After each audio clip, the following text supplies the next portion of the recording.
तो बच्चों आज हम लोग relation between angular momentum and moment of inertia and angular velocity, इन तीनों के बीच का रिलेशन देखेंगे। एंगुलर मोमेंटम का क्या रिलेशन होता है moment of inertia angular velocity के साथ। ये चैप्टर है system of particles and rotational motion physics का चैप्टर है, ठीक है।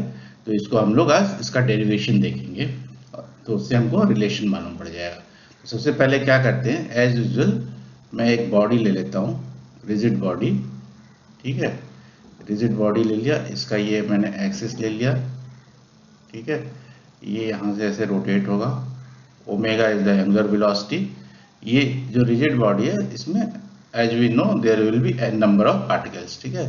ऐसे पार्टिकल्स होंगे, सिस्टम पार्टिकल्स ये सब पढ़ रखा है हम लोगों ने। ये रिजिड बॉडी कई बार हमने लिया है, तो इसमें कुछ मैं पॉइंट्स को दिखला देता हूँ। जैसे ये पॉइंट R1 डिस्टेंस पे है, इसका मास m1 है, ठीक है। सेकेंड पॉइंट यहाँ पे R2 डिस्टेंस पे है, इसका मास m2 है, सो ऑन एंड सो फोर्थ। एक पार्टिकल यहाँ से एक्सिस ऑफ रोटेशन से Rn डिस्टेंस पे है और इसका मास mn है, ठीक है। ये जो है ये एक्सिस ऑफ रोटेशन है, एक्सिस ऑफ रोटेशन।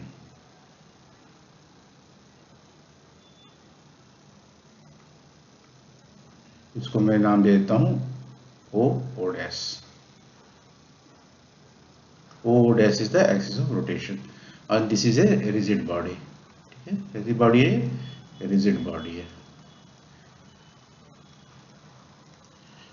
तो हम लोग सिस्टम ऑफ पार्टिकल्स पढ़ रहे हैं, तो इसके अंदर n नंबर ऑफ पार्टिकल्स से बनी हुई एक रिजिड बॉडी है, जो कि एक फिक्स्ड एक्सिस O डैश के about omega uniform angular velocity से रोटेट कर रही है। Omega is the angular uniform angular velocity है, uniform angular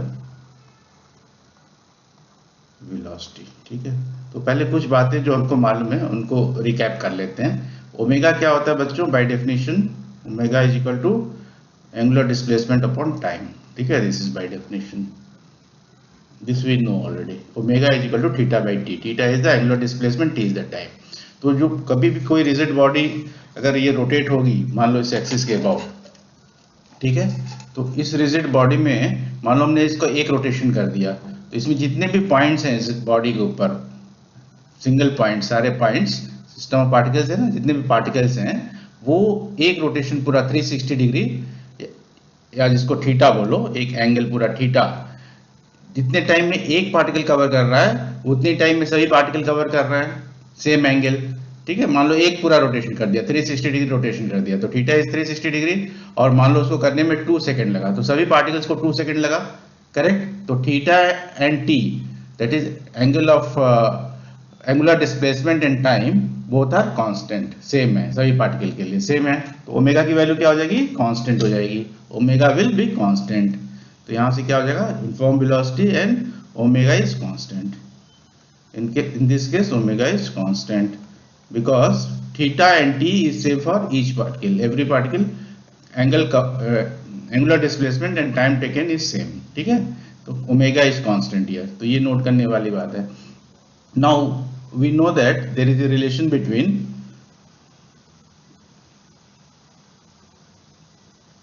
linear velocity and angular velocity। क्या रिलेशन है, v is equal to r omega, r is the distance from the axis of rotation। जैसे यहाँ पे r1 r2 rn है, वैसे यहाँ पे मैंने r एक जनरल लिख रखा है, तो linear velocity is equal to r omega, this we know, ठीक है। तो इसमें हमने क्या देखा, ऊपर यहाँ पे देखा कि ओमेगा इज कांस्टेंट, तो इसका मतलब क्या होगा कि v is proportional to r। v is proportional to r का मतलब क्या हुआ कि omega is constant means v1 will be equal to r1 omega, v2 will be equal to r2 omega, so on and so forth। vn will be for nth particle, the velocity, linear velocity will be equal to rn into omega, ठीक है। तो ये हमको मालूम पड़ गया, इसको मैं इक्वेशन 1 दे देता हूँ, ठीक है। तो this we were already knowing, this I have recapped. Now what else we know, we also know that angle for each and every particle, मान लो पार्टिकल नंबर 1 की बात करता हूं मैं, यहाँ पे m1 पार्टिकल की बात कर रहा हूं जो r1 डिस्टेंस पे है, तो इसका एंगुलर मोमेंटम क्या होगा, पार्टिकल का L1 will be equal to r1 p1। अगर इसका फर्स्ट पार्टिकल का एंगुलर मोमेंटम p1 है तो L1 will be equal to R1 p1। इसी तरह से L2 क्या रहेगा, R2 p2 रहेगा पार्टिकल्स का। Rn और यहाँ पे Ln क्या रहेगा, angular momentum of nth particle will be Ln will be equal to Rn Pn, and P is the linear momentum and R is the distance from the axis of rotation। तो यहाँ पे P लिख लेता हूँ, मैं बता देता हूँ, P is linear momentum। ठीक है, तो हर पार्टिकल का अगर एंगुलर मोमेंटम निकालना है तो उस पार्टिकल के लीनियर मोमेंटम में उसका डिस्टेंस फ्रॉम द एक्सिस से जो परपेंडिकुलर डिस्टेंस है उससे मल्टीप्लाई कर देते हैं। तो ये दो चीजें मालूम है। And the third thing we know that P linear momentum क्या होता है, मास इनटू वेलोसिटी होता है। लीनियर मोमेंटम क्या होता है, मास इनटू वेलोसिटी। तो मान लो पहले पार्टिकल का P1 का लीनियर मोमेंटम क्या होगा, मास उसका m1 है, वेलोसिटी v1 है। इसी तरह से P2 का क्या होगा, m2 v2 होगा, और Pn का क्या हो जाएगा, nth पार्टिकल का linear momentum mn vn, equation 3। ठीक है, and fourth thing we know that जो पूरे सिस्टम का मोमेंट ऑफ इनर्शिया आई रहेगा वो हर पार्टिकल का मोमेंट ऑफ इनर्शिया को ऐड करके बनेगा। This we have already studied. तो इसका मैंने वीडियो भी मेरा अपलोडेड है यूट्यूब पे, उसको आप देख सकते हैं। वहाँ पे मोमेंट ऑफ इनर्शिया के बारे में कंप्लीट डिटेल में बताया गया है, तो वहाँ पे ये फॉर्मूले को भी एक्सप्लेन किया मैंने। तो क्या होता है, m1 r1 square is equal to, सारे पार्टिकल्स के दो ऐड कर देंगे मोमेंट ऑफ इनर्शिया को। ठीक है, सारे पार्टिकल्स के मोमेंट ऑफ इनर्शिया को ऐड कर देंगे nth तक, mn rn स्क्वायर। ठीक है, यहां तक। तो this is the value of moment of inertia of the system. जो रिजिड बॉडी में दिखा रहा हूं उसकी मोमेंट ऑफ इनर्शिया ये रहेगी, I is equal to m1 r1 square plus m2 r2 square plus so on and so forth up to mn rn square. तो इसको मैं बोलता हूं fourth equation. Now what will do for calculating the angular momentum of this rigid body, we have to add all the angular momentum of every single particle. For example, m1 particle का जो angular momentum है, m2 particle का l1 plus l2, ऐसे सबको ln तक add कर देंगे। Then we will get the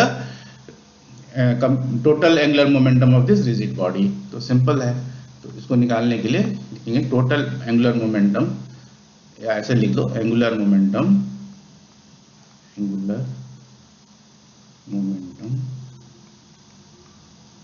of the rigid body shown. क्या रहेगा इसका, जैसा मैंने बताया, L will be equal to, सभी इंडिविजुअल एंगुलर मोमेंटम्स को ऐड कर देंगे, L1 L2 plus up to Ln तक। ठीक है, अब देखो हमने ऊपर देखा है L1 की वैल्यू कितनी है, R1 P1 है। तो L will be equal to R1 P1 plus this will be R2 P2। P क्या है, लीनियर मोमेंटम है, अप टू Ln क्या है, Rn Pn है। ये इक्वेशन 2 में से हमने ले लिया, इक्वेशन 2 से। ठीक है, अब हम लोग इक्वेशन 3 से यहाँ पे P की वैल्यू P1 P2 Pn की वैल्यू रख देंगे। इक्वेशन 3 से सब्स्टिट्यूट करेंगे P1 P2 P3 की वैल्यू। तो L की वैल्यू हो जाएगी R1, P1 की वैल्यू क्या लिख देंगे, M1 V1। ठीक है, M1 V1 plus R2 M2 V2 plus Rn Mn Pn। ठीक है, Mn Vn, sorry Mn Vn। ठीक है, ये वैल्यू हमने इक्वेशन 3 से यहाँ पे सब्स्टिट्यूट कर दिया। अब इक्वेशन 1 में देखो, अभी हमने किया है, V1 की जगह क्या लिखेंगे, R1 ओमेगा, V2 की जगह R2 ओमेगा, Vn की जगह Rn ओमेगा। ये रिलेशन हमको मालूम है। ठीक है, तो ये यहाँ पे हम लोग लिख देंगे। V1 की जगह क्या सब्स्टिट्यूट कर देंगे, R1 ओमेगा। तो कर दो total moment, angular momentum R1 M1, V1 की जगह R1 ओमेगा, ओमेगा तो कांस्टेंट है, R2 M2, V2 की जगह R2 ओमेगा। ठीक है, ये V1 की वैल्यू सब्स्टिट्यूट किया, ये V2 की वैल्यू सब्स्टिट्यूट किया, इक्वेशन 1 से सब्स्टिट्यूट कर रहे हैं हम लोग, प्लस Rn Mn और Vn की जगह Rn ओमेगा। ठीक है, इसकी वैल्यू सब्स्टिट्यूट कर दिया इक्वेशन 1 से। इक्वेशन 1 फिर से दिखला देता हूँ, ऊपर लिखा हुआ है यहाँ पे इक्वेशन 1 से। ठीक है, सारी वैल्यूज में सब्स्टिट्यूट हो गई। अब इसको थोड़ा सा सिंप्लीफाई कर लेते हैं। Total angular momentum will be equal to, देखो R1 मल्टीप्लाई होकर R1 स्क्वायर हो जाएगा, तो इसको कैसे लिखेंगे, M1 R1 square omega plus यहाँ R2 मल्टीप्लाई होकर हो जाएगा M2 R2 square omega plus so on and so fourth Mn Rn square omega. ठीक है, अब इसमें हम देख रहे हैं इस इक्वेशन में ओमेगा कांस्टेंट है, तो ओमेगा को ब्रैकेट के बाहर लिख लेंगे। अंदर क्या आ जाएगा ब्रैकेट में, M1 R1 square plus M2 R2 square up to Mn Rn square, और ओमेगा जो है ब्रैकेट के बाहर आ जाएगा, कॉमन ले लेंगे। अब इक्वेशन आप इसको देखो, इक्वेशन 4 को देखो कि यहाँ पे जो M1 R1 plus M2 R2 plus so on and so forth Mn Rn square है, that is nothing but moment of inertia of the system, that is I। ठीक है, इसी को I बोलते हैं।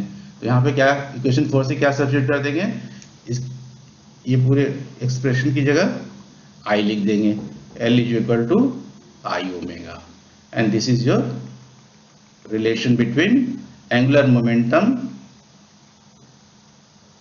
Moment of inertia and angular velocity, ये हमको निकालना था। This is the relation. ठीक है, तो इसी रिलेशन को हमको यहाँ पे निकालना था, ये हमने निकाल लिया। तो अभी हम लिख सकते हैं कि angular momentum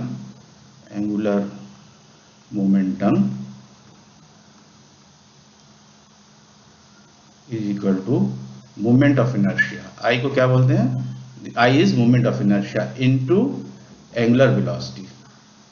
moment of inertia को आई लिख देते हैं, इसको एल लिख देते हैं,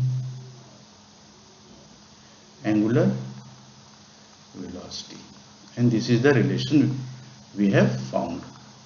So angular momentum L is equal to moment of inertia I into angular velocity. ठीक है, this is the important, very important relation.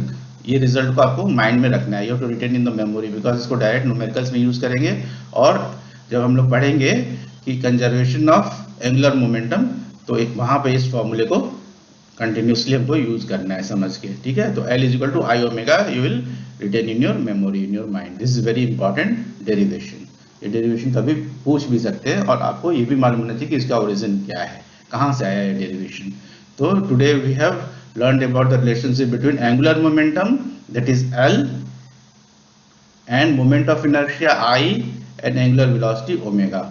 ठीक है, इसके बारे में सीखा हमने। एक रिजिड बॉडी ले लिया, वहां पर ओमेगा को हमने देखा कि एंगुलर वेलोसिटीज का कांस्टेंट रहेगा फॉर एवरी पार्टिकल, और उसको हमने सारे रिलेशंस को इक्वेशन 1 2 3 4 में लिख लिए जो हमको मालूम है।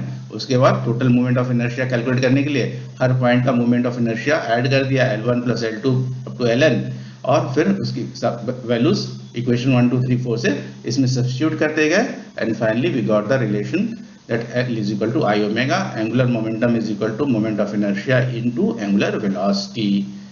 So this is the derivation. Thank you.